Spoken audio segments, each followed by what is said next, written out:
Hello, in front of me I've got the Ddpai Mini One dashcam. In this video I'll show you how to change Wi-Fi password.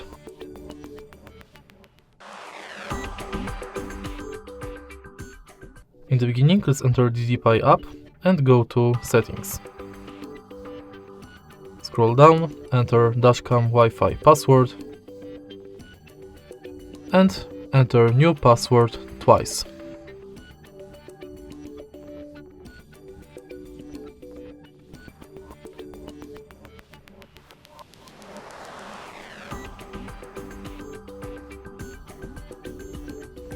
Tap Done and it's set. If you find this video helpful, please leave like, comment and subscribe.